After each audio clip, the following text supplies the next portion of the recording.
कक्षा नवम गणित में आप सभी का स्वागत है।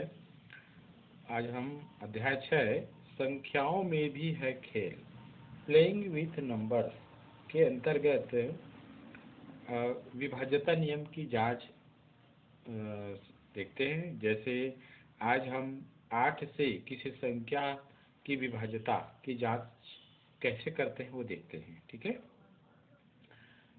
देखिए नियम में कोई संख्या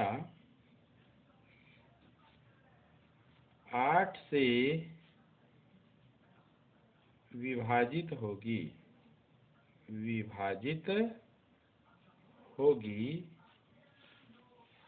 यदि उस संख्या अर्थात दी गई संख्या उस संख्या के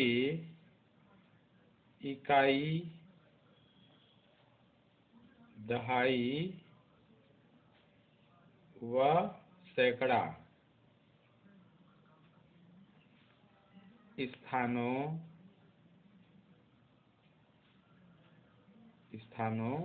के अंकों से बनी संख्या 8 से विभाजित हो। 8 से विभाजित हो। एक बार फिर से देखिए, कोई संख्या 8 से विभाजित होगी यदि उस संख्या के इकाई, दहाई व सैकड़ा स्थानों के अंकों से बनी संख्या 8 से विभाजित हो। ठीक है, ए number is divisible by 8 if the number formed by its digits in hundreds, tens and units places is divisible by 8। अर्थात एक उदाहरण के द्वारा इसको हम समझने का प्रयास करते हैं। हमारे पास एक संख्या है 5, 6, 9, 2, 8, 8। कोई भी संख्या ले सकते हैं। Consider the numbers. इस संख्या को ध्यान से देखिए। यहाँ पर देखिए, इस संख्या में इकाई के स्थान पर क्या है, तो इकाई के स्थान पर देखिए 8 है। ये इकाई का अंक है 8, दहाई का अंक है क्या 8, और ये 2 सैकड़े का अंक है। ध्यान दीजिए, हम इसको ऐसे लिख लेते हैं एक बार।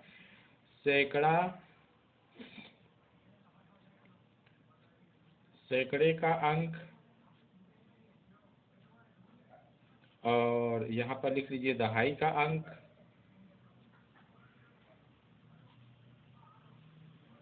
और यहाँ लिख लीजिए इकाई का अंक।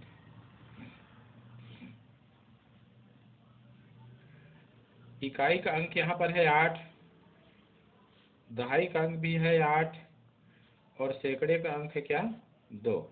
तो इस प्रकार सैकड़ा, दहाई और इकाई, इन तीनों स्थानों पर स्थित अंकों से बनी संख्या क्या होगी, तो ये संख्या है 288। ये देखिए कि 288 क्या 8 से विभाजित है। आइए एक रफ वर्क कर लेते हैं आपके सामने।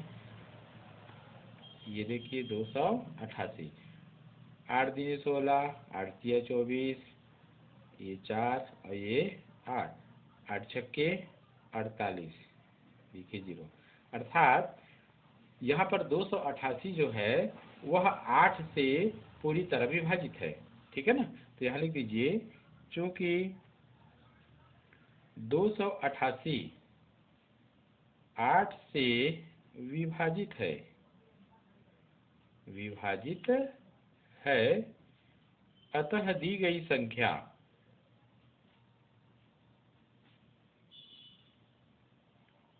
भी 8 से विभाजित होगी।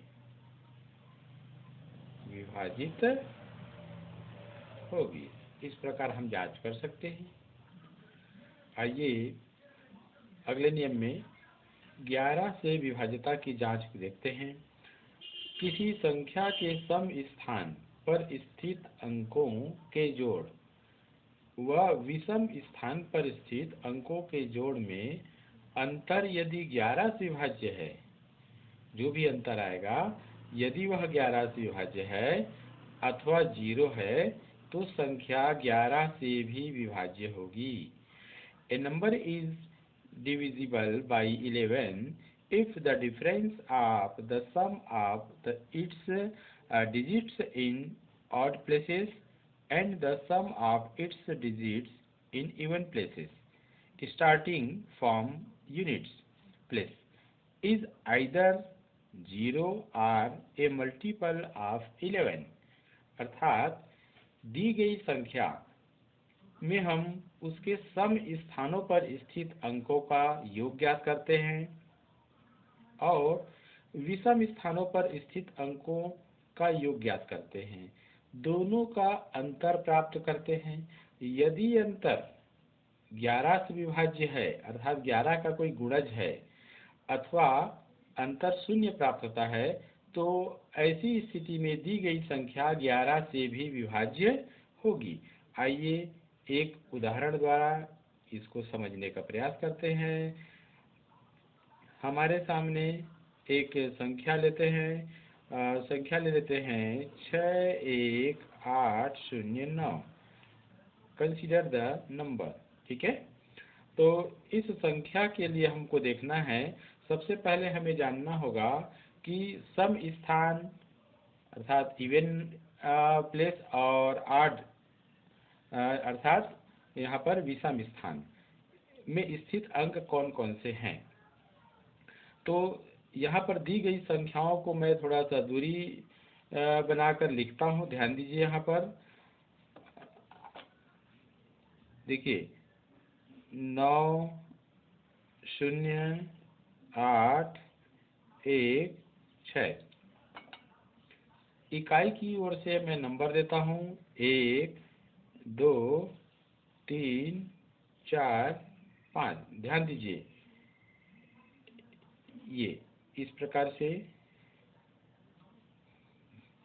1 विषम है, 3 विषम है, 5 विषम है। अर्थात दी गई संख्या में विषम स्थान पर स्थित अंक क्या हैं? तो 9 है, 8 है, 6 है। चूंकि 2 सम है और 4 भी सम है तो सम स्थानों पर स्थित अंक क्या है? 0 है और 1 है। तो नियम के हिसाब से हमको क्या करना है? दी गई संख्या में सम स्थानों इवन प्लेसेस में स्थित अंकों का योग, स्थित अंकों का योग। तो देखिए यहाँ पर क्या है, सम स्थान में स्थित अंक क्या है? 0 और यहाँ क्या है? 1, तो योग हो गया 1। फिर देखते हैं विषम स्थानों में स्थित यानी 8 प्लेसेस में स्थित अंकों का योग, ऐसे। ठीक है, sum of its digits in even places हो गया। और यहाँ पर क्या कर सकते हैं? Sum of its digits in odd places. तो ये हो जाएगा, देखिए 9 और ये हो जाएगा 8। देखिए यहाँ पर विषम स्थान है और यहाँ पर विषम स्थान में अगला अंक है क्या है? 6। जोड़िए तो 9 और 8 17 हो गया, 17 और 6 कितना हो गया? 23 हो गया, 23। ठीक, तो अब हमको क्या करना है? अंतर निकालना, difference of the two sums. दोनों योगों का हमको डिफरेंस निकालना है, तो इसलिए अंतर। तो अंतर के लिए क्या करेंगे? हमको जो भी दोनों में से जो बड़ा योग प्राप्त होगा उसमें से बड़े में से छोटे को घटा देंगे। तो 23 ऋण 1, तो क्या मिलता है यहाँ पर? यहाँ पर हमें मिलता है 12। ठीक है, तो चूंकि 12, ध्यान दीजिए ये 11 का एक गुणज है, यहाँ लिख दीजिए, जो कि 11 का एक गुणज है अर्थात 11 दूनी 22। ठीक है, एक गुणज है। इसलिए दी गई संख्या, ये जो संख्या दिया गया है, इसलिए दी गई संख्या भी 11 से विभाजित होगी।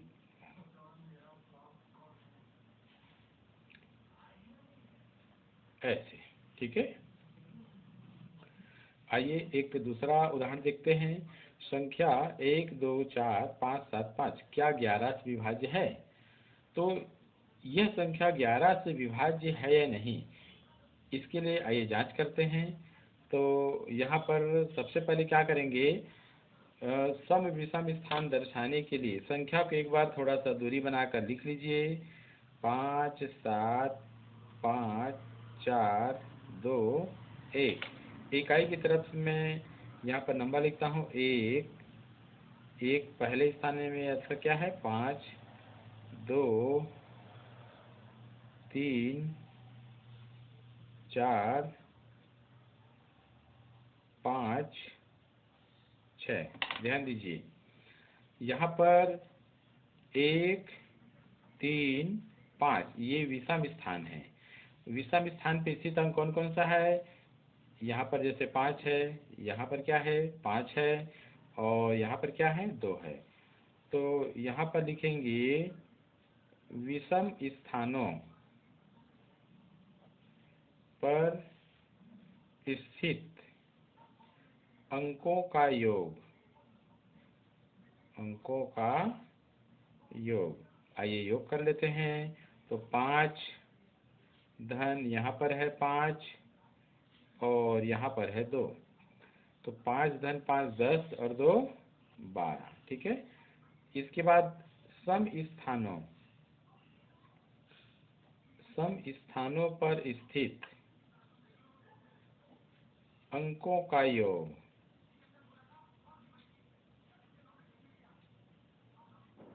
तो ये है सम स्थान पे, जैसे ये सम स्थान है तो इस पर स्थित अंक क्या है 7। सम स्थान है तो अंक कौन सा है 4। यहाँ देखिए सम स्थान है 6, तो यहाँ पर स्थित अंक क्या है 1 धन 1। जोड़ लीजिए 7 4 11 और 1 12, ऐसे, ठीक है। तो विषम स्थानों पर स्थित अंकों का योग 12 है, सम स्थानों पर स्थित अंकों का योग 12 है। दोनों योगों का हमको अंतर लेना होगा। तो इसलिए योग का अंतर, तो दोनों में 12 आ रहा है, इसलिए 12 ऋण 12, तो कितना मिल गया हमें 0। तो चूंकि अंतर 0 प्राप्त होता है, तो यदि अंतर 0 प्राप्त हो अथवा 11 का कोई गुणज प्राप्त हो तो दी गई संख्या क्या है 11 से विभाज्य मानी जाती है। लिख लीजिए, चूंकि अंतर 0 प्राप्त होता है, अतः दी गई संख्या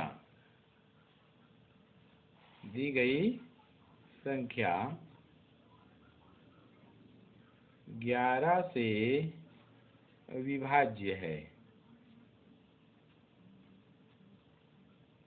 ऐसे इस प्रकार हम बना सकते हैं। आइए 7 से विभाज्यता की जांच के लिए हम कुछ नियम देखते हैं।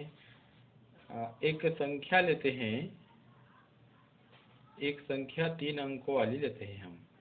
संख्या मान लीजिए संख्या क्या है ABC, 3 अंकों वाली एक संख्या है।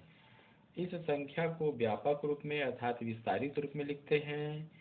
तो इसका विस्तारित रूप क्या होगा देखिए, तो विस्तारित रूप इसका होगा A सैकड़े के स्थान पे है, तो इसको लिखेंगे 100A।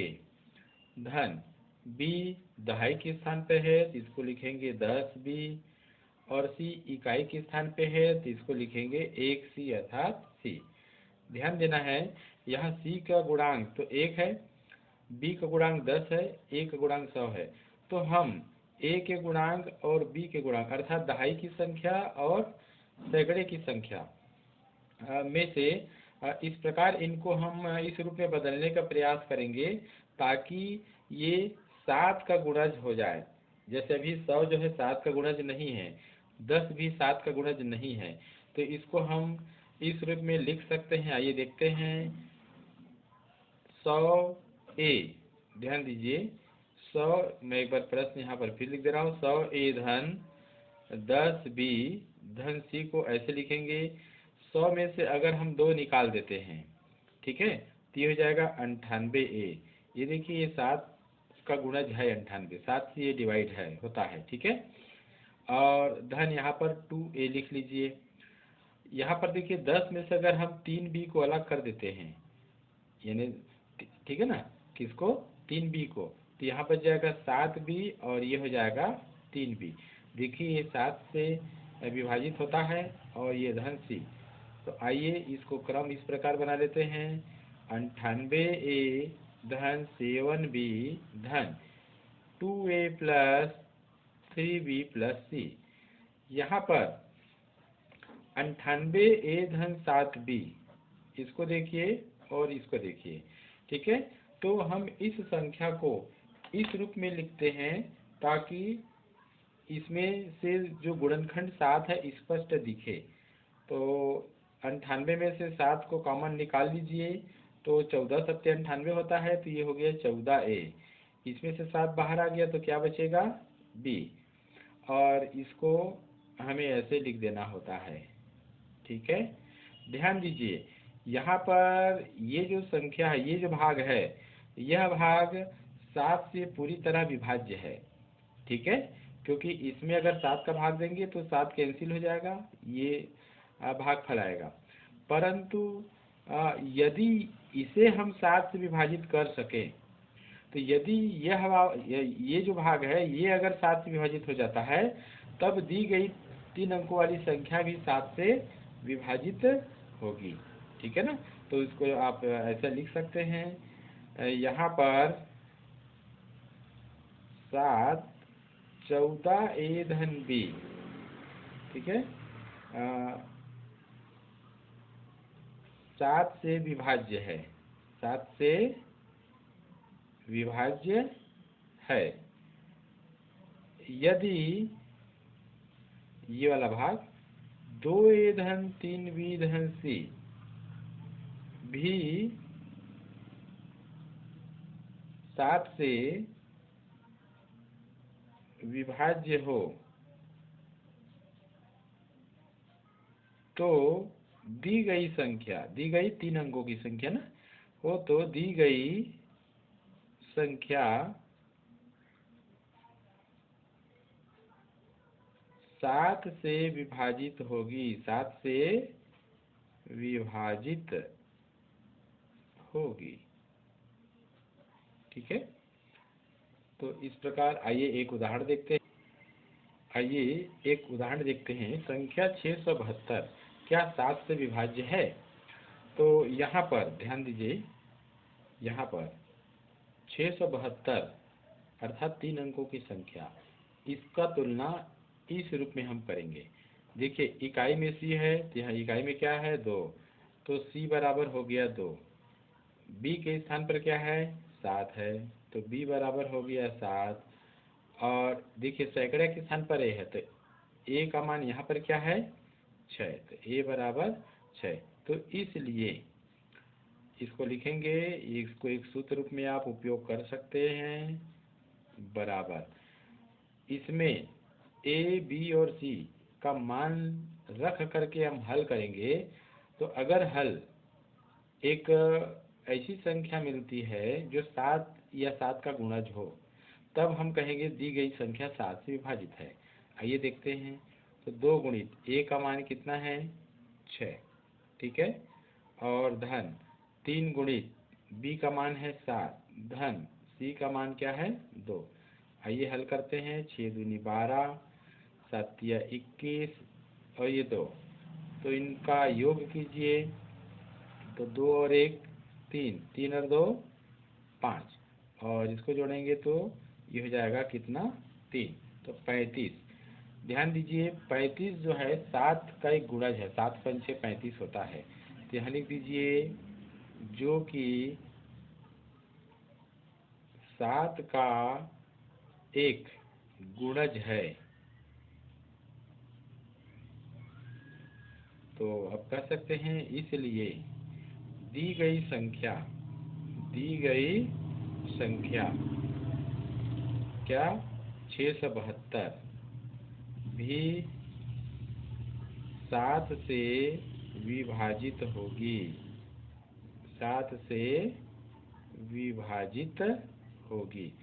तो देखिए 3 अंकों वाली संख्या की 7 से विभाज्यता की जांच हम इस सूत्र के द्वारा कर सकते हैं। आइए 3 से अधिक अंक अगर है, 4 अंक, 5 अंक, 6 अंक इत्यादि, तो ऐसी बड़ी संख्याओं का 7 से विभाज्यता की जांच कैसे करेंगे उसको देखते हैं। आइए एक उदाहरण ले लेते हैं हम, और उसके अंतर्गत देखिए कोई भी एक संख्या ले लीजिए। संख्या है हमारे पास संख्या 3 6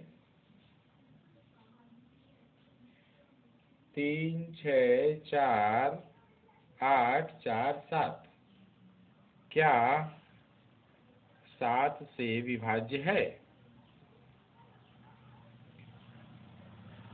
ये प्रश्न है, ठीक है। तो इसके लिए ध्यान दीजिए, दी गई संख्या को एक बार लिख लेते हैं। संख्या, इस विधि को ध्यान से देखेंगे, समझेंगे आप लोग। 3 6 4 8 4 7, ठीक है। ये इसके बाद अब यहाँ पर कुछ चरणों में ये क्रिया संपन्न होगी। तो मान लीजिए पहला चरण में क्या करते हैं, दी गई संख्या के इकाई का अंक का दुगना करते हैं। तो देखिए इकाई में अंक क्या है, 7, ठीक है ना। तो इकाई के अंक का दुगना कीजिए। चलिए एक बार संख्या को लिख देते हैं। पहला चरण में 4 7, इकाई में है 7, ऐसे। तो 7 को दुगना करेंगे तो 7 दूनी 14, यहाँ लिख देते हैं 7 गुणित 2 बराबर हो गया 14। इसके बाद क्या करेंगे, इस दुगने की हुई संख्या को उस इकाई के अंक को हटाकर बची जो संख्या है उसमें से घटा देते हैं। 3 6 4 8 4 ये बची संख्या है, इसमें से इकाई के दुगने अर्थात 14 को घटा देंगे। ये लीजिए, घटा लीजिए, 0 7 4 6 3, ऐसे, ठीक है। अब हम दूसरे चरण में आते हैं। तो दूसरे चरण में फिर से वही तरीका अपनाएंगे। यहाँ लिख लीजिए 3 6 4 7 0, इकाई का अंक है 0। तो यहाँ पर 0 का दुगना करेंगे, 0 गुणित 2 तो आ जाएगा 0। अब इकाई के अंक को हटाकर शेष बची संख्या क्या है, तो यहाँ लिख सकते हैं आप शेष संख्या। ये हो जाएगा 3 6 4 7। इस शेष संख्या में इसको 0 को आप घटाइए, ऐसे 7 4 6 3, ठीक है। अब तीसरा चरण में हम प्रवेश करते हैं। देखिए फिर से संख्या लिख दीजिए 3 6 4 7, इकाई का अंक क्या है, इकाई का अंक 7 है। तो 7 का दुगना कीजिए, 7 गुणित 2 बराबर हो गया 14। अब शेष संख्या क्या है उसको लिख लेते हैं। शेष संख्या यहाँ है 3 6 4, ठीक है। तो इसमें से इस दुगने को घटाएंगे हम, तो ये हो गया 14, घटा लीजिए 0 5 3। इस प्रकार से ये हो गया। यहाँ भी लिख लीजिए शेष संख्या, ऐसे। अब चौथे चरण में हम देखते हैं, यहाँ पर संख्या है उसको फिर से लिख लेते हैं 3 5 0, ठीक है। इकाई में क्या है 0, सिर्फ यहाँ पर 0 का दुगना कर लीजिए, तो 0 गुणित 2 बराबर 0। अब शेष संख्या क्या बच रही है उसको लिखते हैं। तो शेष संख्या है 35। 35 में इस दुगने को घटा देंगे, ऐसे। देखिए यहाँ पर अब 2 अंकों वाली संख्या प्राप्त हो गई 35। तो 2 अंकों वाली संख्या को हम आसानी से इसमें पता लगा लेते हैं कि ये 7 से विभाज्य है कि नहीं। तो देखिए 35 जो है 7 का एक गुणज है। 35 क्या है? 7 का एक गुणज है। यहाँ लिख दीजिए जो कि 7 का एक गुणज है। अतः दी गई संख्या 7 से विभाज्य है। 7 से क्या है? 7 से विभाज्य है, ऐसे। ठीक है।